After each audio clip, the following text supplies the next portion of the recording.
नमस्कार दोस्तों, stock market studies में फिर से एक बार आपको बहुत बहुत स्वागत है। तो आज मैं फिर से आपके सामने कुछ इंपॉर्टेंट कंपनी का अपडेट शेयर करने वाला हूं। तो इस वीडियो को पूरा लास्ट तक देखिएगा और अभी तक अपने चैनल को सब्सक्राइब नहीं किया तो जरूर कर लीजिएगा, क्योंकि इस वीडियो के अंदर मैं बहुत कुछ कंपनीज के अपडेट के साथ साथ उसके न्यूज़ के बारे में चर्चा करूंगा। उसके साथ साथ उसके टेक्निकली चार्ट पैटर्न कहाँ पे बना, जिस लेवल में मैं खुद एंटी ले चुका हूँ, उसके बारे में चर्चा भी करूंगा। तो चलो वीडियो को लास्ट तक यहाँ पे शेयर करूंगा। और अभी तक अपने चैनल को सब्सक्राइब नहीं किया तो सबसे पहले सब्सक्राइब कर लीजिए। सबसे पहले मैं बात करूंगा एशियन पेंट के बारे में। देखिए, एशियन पेंट आप सभी जानते हैं कि एक लीडिंग कंपनी है। लीडिंग कंपनी मतलब पेंट इंडस्ट्रीज में एक सबसे बड़ा लीडिंग कंपनी है। तो एशियन पेंट पकड़ लीजिए, चाहे वो बर्जर पेंट, चाहे वो और भी कोई पेंट्स कंपनी को पकड़ लीजिए, सारे कंपनीज के ऊपर एक करेक्शन मूड देखने को मिलेगा। तो एशियन पेंट के ऊपर क्या सही में कुछ खराबी है जिसके चलते गिर रहा है? बिल्कुल नहीं। हमेशा मैं आपको एक चीज सिखा के आ रहा हूँ कि जो लार्ज कैप कंपनी है, जो निफ्टी 50 का कंपनी है, उस कंपनी में अगर आपको टॉप लेवल से कोई भी कंपनी 20% डाउन दिखे तो उस कंपनी के ऊपर मैं हमेशा एक एवरेज करता हूँ, मतलब वहाँ पे कुछ क्वांटिटी ऐड करता हूँ एज ए लॉन्ग टर्म के लिए। और स्विंग बेसिस में अगर कोई एंटी मिला तो मैं उस एंटी को नहीं छोड़ता हूँ। तो क्या सही में इन एशियन पेंट के ऊपर कोई एंटी मिला है? अगर मैं बेसिक चार्ट पैटर्न के हिसाब से देखूं तो यहाँ पे कुछ एंटी जो मिला था वो फाइनली यहाँ पे देखिए क्या हुआ।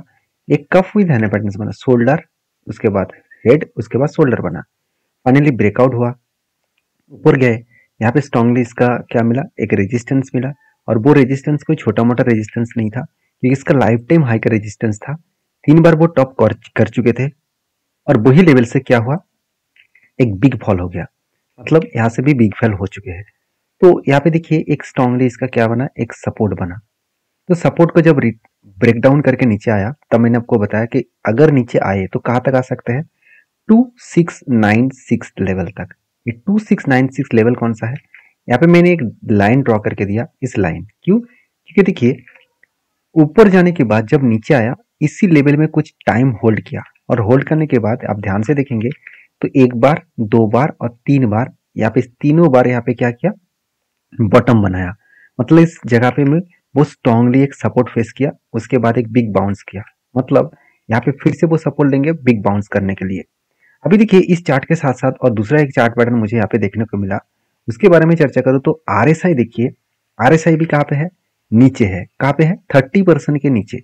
मतलब आरएसआई जो है वो 30% नहीं, मतलब 30 के नीचे है। तो दो तरीके से आरएसआई में सिचुएशन देखने को मिलता है। टॉप लेवल को कहा जाता है 70 और डाउन लेवल को कहा जाता है 30। तो कंपनी अभी ओवर सोल्ड जोन में है, मतलब कंपनी बहुत सेलिंग हो चुके हैं। यहाँ से वो रीबैक करने का कोशिश करेंगे। अगर मैं यही डेटा में प्रीवियस आपको दिखा दूं तो आप देखेंगे यहाँ पे भी देखिए 30 के नीचे आया था। मतलब एक करेक्शन होने के बाद यहाँ पे क्या आया था, 30 के नीचे आया था। तो 30 के जब नीचे आया तब मैंने क्या किया, एंटी लिया। क्यों एंटी लिया, 200 डेज ईएमए के वो नीचे आए थे तब मैंने एंटी लिया। और टारगेट कहाँ तक लिया, टारगेट लिया इसका हाई लेवल जब टच किए, मतलब हाई लेवल को जब ब्रेकआउट किया, मतलब 70 को जब ब्रेकआउट किया तो आरएसआई धीरे धीरे करके ऊपर गया और 70 को ब्रेकआउट यहाँ पे किया। तो यहाँ पे जो ब्रेकआउट हुआ था तब इसका लेवल था कुछ इस जगह पे। तो एंटी लेवल से जहाँ पे एंटी बना था, कुछ इस जगह पे एंटी बना था। एंटी लेवल से अगर मैं टारगेट तक देखूँ तो ऑलमोस्ट 13% के आसपास टारगेट मिला था, और वो भी 53 डेज में। तो सोचिए 2 मंथ के अंदर अंदर इतने लार्ज कैप कंपनी के ऊपर 13% रिटर्न। हम लोग तो इस तरीके से कंपनी के ऊपर 15% रिटर्न साल में आशा करते हैं। तो उसी तरीके से सेम टू सेम यहाँ पे भी फिर से एक बार एंटी बन गया, इस लेवल में एंटी बना। इस लेवल में एंटी बनने के बाद और भी गिर रहा है। और देखिए अभी भी आरएसआई के ऊपर भी प्रेशर है। तो आरएसआई फिर से अगर रिकवरी करेगा तो यहाँ से भी रिकवरी होगा। तो कब होगा, किस तरीके से होगा वो तो पता नहीं, मगर यहाँ पे टॉप लेवल से अगर देखूँ तो अच्छा खासा करेक्शन हुआ, जिसके कारण मैंने एक डिसीजन जरूर लिया। तो एक्चुअली डिसीजन मैंने जो लिया तो इस जगह पे डिसीजन है। तो डिसीजन के बाद यहाँ पे देखिए और भी फॉल हो चुके हैं। तो अभी जो लेवल्स नीचे आने का चांसेस है, जहां तक मैंने आपको मार्किंग करके दिया, इस लेवल तक आने का चांसेस है। अगर यहाँ आए और उसके भी नीचे गिरे तो एक अलग टेक्निकली चार्ट पैटर्न में सोच के रखा हूँ, तब मैं आपके साथ डिसाइड करूंगा। तो फिलहाल के लिए इस कंपनी को ऊपर वॉच करिए और आपके क्या राय है जरूर कमेंट्स करिए। देखिए सारे जो डेटा मैं आपके साथ शेयर कर रहा हूँ, तो प्लीज इसको एज ए इंफॉर्मेशन के हिसाब से लीजिए, एज ए एजुकेशन पर्पस में लीजिए। मेरे तरफ से कोई भी बाय एंड सेल का रिकमेंडेशन नहीं होता है। अगर आपको काम करना है, सारी चीज़ों को सीखना होगा, प्रीवियस डेटा को बैक टेस्टिंग करना होगा, उसके बाद काम करिए। वहाँ पे आपका कॉन्फिडेंस भी बिल्ड होगा और आपको किसी के पास से टिप्स लेने का जरूरत नहीं पड़ेगा। तो जो लोग मेरा पुराना सब्सक्राइबर है उसको पता है, मैं जब भी कोई स्टॉक के ऊपर एंट्री लेता हूँ तब तक उस कंपनी के ऊपर वीडियो बनाता रहता हूँ जब तक वो टारगेट ना दे। तो इसके बाद देखिए नेक्स्ट जो कंपनी उसका नाम है इजीटी प्लानर। देखिए इजीटी प्लानर के ऊपर बात करूँ तो इसके ऊपर एक बहुत बड़ा गुड न्यूज़ है। गुड न्यूज़ क्या है? easytplanner.com पार्टनर्स विथ, देखिए जूमकार। अभी जूमकार हो क्या है? देखिए जूमकार के मैं एक बार वेबसाइट विजिट किया तो मुझे पता चला कि जूमकार एक ऐसे प्लेटफॉर्म है जिसके माध्यम से आप किसी भी स्टेट से जूमकार के माध्यम से कोई भी गाड़ी को हायर कर सकते हैं, रेंटल में ले सकते हैं, तो गाड़ी खरीदारी कर सकते हैं, सेकेंड हैंड गाड़ी भी खरीदारी कर सकते हैं। इस तरीके से कुछ प्लेटफॉर्म है। तो इस कंपनी के ऊपर क्या किया, इजीटी प्लानर ने क्या किया, एक पार्टनर किया, पार्टनरशिप लिया। क्योंकि पार्टनरशिप इसलिए लिया क्योंकि कंपनी का जो बिजनेस है वो मैनेजमेंट यही बता रहे थे कि लगातार इस बिजनेस को ग्रोथ करने के लिए वो 10 बिलियन के आसपास, एक बार मैं आपको देख लेता हूँ। सॉरी, कुछ इस तरीके से अपडेट आया। इजीटी प्लानर फाउंडर जो है उन्होंने ये कहा कि टोटल जो लोन है वो सिक्योर लोन है, $10 मिलियन वो फंडिंग यहाँ पे उठाने वाले हैं। तो एक अच्छा खासा फंडिंग वो उठाने वाला है बिजनेस को ग्रोथ करने के लिए।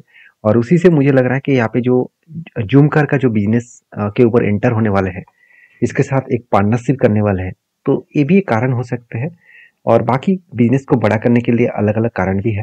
तो जो इजीटी प्लानर के ऊपर मैं हमेशा एक चीज आपको बोलता रहता हूँ, इस कंपनी की जो ग्रोथ है मुझे बहुत स्ट्रांग लगता है क्योंकि इस कंपनी का वैल्यूएशन भी सस्ते में है, उसके साथ साथ आरओसी आरओई भी बेस्ट है, उसके साथ साथ कंपनी के ऊपर जो परफॉर्मेंस है वो भी आपको बेस्ट दिखेगा।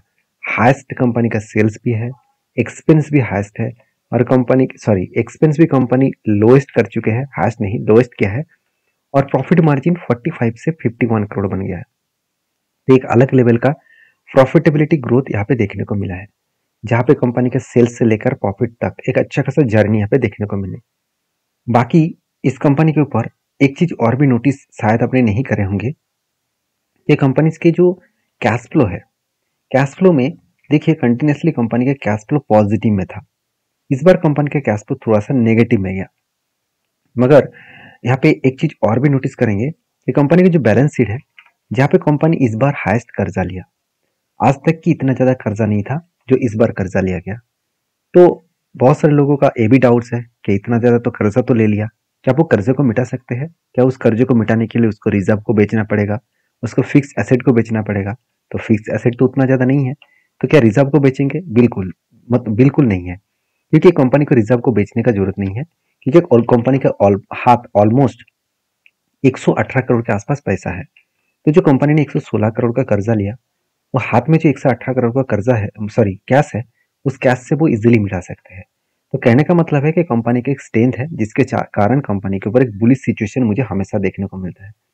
क्योंकि कंपनी के टेक्निकली चार्ट पैटर्न्स के बारे में बात करूँ तो यहाँ पे शोल्डर कम हेड कम शोल्डर बना, फाइनली ब्रेकआउट हो, उसके बाद ब्रेकआउट होने के बाद ऊपर जाने की कोशिश किया, फिर से नीचे आया और रिटेस्ट किया। और मजेदार बात क्या है, मुझे 2 बार कंफर्मेशन मिल गया यहाँ पे। 2 बार का मतलब क्या है, आप ध्यान से चार्ट पैटर्न्स को देखेंगे तो इजीटी प्लानर के ऊपर क्या हुआ, आरएसआई ओवर ब्रॉड जोन में था, उसके बाद धीरे धीरे करके नीचे आए, तो आरएसआई फिर से 30 के नीचे आया। अगर इस लेवल में माउस को रखूं और इस लेवल को मैं मार्किंग करूं, 13 मार्च में आरएसआई कहाँ पे आया था, 29 के आसपास, इसका मतलब 30 के नीचे आया था। तब मैंने देखा कि यहाँ पे कैंडल भी 200 डेज मूविंग एवरेज के नीचे आया, तो यहाँ पे एंटी बना और मैं टारगेट लेकर चलूंगा इस आरएसआई के टॉप लेवल तक। तो कब टारगेट बनेगा वो तो पता नहीं, तो 2 तरीके से मुझे कंफर्मेशन मिला, तो इसके ऊपर मैं जरूर कंटिन्यू करूंगा। आपके क्या ओपिनियन है जरूर कमेंट्स करके बताना। नेक्स्ट जो कंपनी है उसका नाम है कैम्स, जिसको कंप्यूटर एज मैनेजमेंट सर्विसेज नाम से जानते हैं।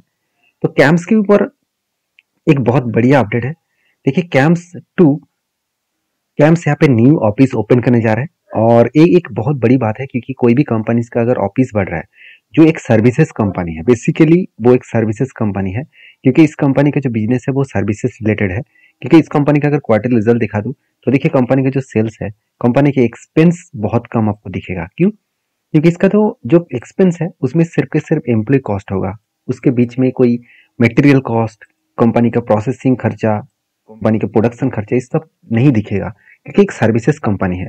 तो सर्विसेज में और एक कॉस्टिंग ऐड हो जाएगा क्योंकि कंपनी चाहते हैं कि उसको बिजनेस को और भी बड़ा करना है, तो इसलिए वो नया ऑफिस ओपन करने का टारगेट लिया है। तो नया ऑफिस जब ओपन होंगे तो कंपनी के ऊपर एक अच्छा खासा यहाँ पे ग्रोथ भी देखने को मिल सकता है। तो एम्प्लॉय कॉस्ट के हिसाब से देखा है तो कंपनी के ऊपर 30% के आसपास एम्प्लॉय कॉस्ट आपको देखने को मिल रहा है। अभी नेक्स्ट क्वार्टर्स में थोड़ा सा ज्यादा भी हो सकता है क्योंकि न्यू ऑफिस ओपन हो रहा है, तो जहाँ पे कंपनी के एक्सपेंस भी बढ़ेगा, हाँ इनकम भी बढ़ेगा, ये बात भी सही है। अभी ये देखना है कि कंपनी सही में एक्सपेंस को मेंटेन करने के बाद कंपनी का सही में प्रॉफिट को मेंटेन कर पाते हैं। देखिए 74 करोड़ से बढ़ के 72 हुआ, उसके बाद 71 बना, उसके बाद 86 बना। एक अलग लेवल का प्रॉफिटेबिलिटी ग्रोथ यहाँ पे देखने को मिले। बाकी इस कंपनी के ऊपर एज ए इन्वेस्टर, इस कंपनी के ऊपर देखिए जब प्रोमोटर ने माल बेचा, उस माल को डायरेक्टली कौन खरीदारी की? एफआईएस ने, डीएस ने और पब्लिक ने। पब्लिक तो उतना ज्यादा खरीदारी नहीं कर पाए, सबसे ज्यादा खरीदारी प्रोमोटर के बाद एफआईएस ने खरीदारी की है। तो इसका मतलब है इस कंपनी के ऊपर प्रोमोटर के बाद सबसे ज्यादा कोई ट्रस्ट करते हैं वो है एफआईएस। तो प्रोमोटर तो माल बेचकर भाग गया, इसका मतलब ये नहीं कि कंपनी बेकार हो गया, क्योंकि कभी कभी कुछ रूल्स के हिसाब से किसी किसी कंपनीज के ऊपर आपको प्रोमोटर नहीं दिखेगा, तो इसमें चिंता करने का कोई जरूरत नहीं है। इंस्टीट्यूशन के पास सबसे ज्यादा होल्डिंग है, ओवरऑल इंस्टीट्यूशन के पास जो होल्डिंग है तो 47 और 23, तो ऑलमोस्ट 50-70% का होल्डिंग इंस्टीट्यूशन के पास ही है। तो मैं इस कंपनी के ऊपर ऑब्वियसली बुलिश हूँ। और बाकी इस कंपनी के चार्ट पैटर्न्स के बारे में बात करूँ तो आपको एक चीज मैं जरूर दिखाऊंगा, इसके ऊपर एक एंटी बना था, यहाँ पे कुछ कप विद हैंड पैटर्न्स बना और फाइनली ब्रेकआउट भी हुआ। ब्रेकआउट होने के बाद देखिए नीचे रिटेस्ट एक बार किया, उसके बाद देखिए फिर से वो रिकवरी करने का कोशिश करे। देखिए मार्केट तो अभी देखा जाए तो बुल्लन में नहीं है, तो मार्केट में बहुत ज्यादा वोलेटिलिटी है, तो इसी कारण एक ही रेंज के ऊपर कंपनी ट्रेड भी कर रहा है। तो जब इस हाई लेवल को ब्रेकआउट करेगा तो वो इजीली वो टारगेट को अचीव कर सकते हैं। बाकी आपके क्या ओपिनियन है जरूर कमेंट्स करके बताना। वीडियो अच्छा लगे तो लाइक करना। Thank you.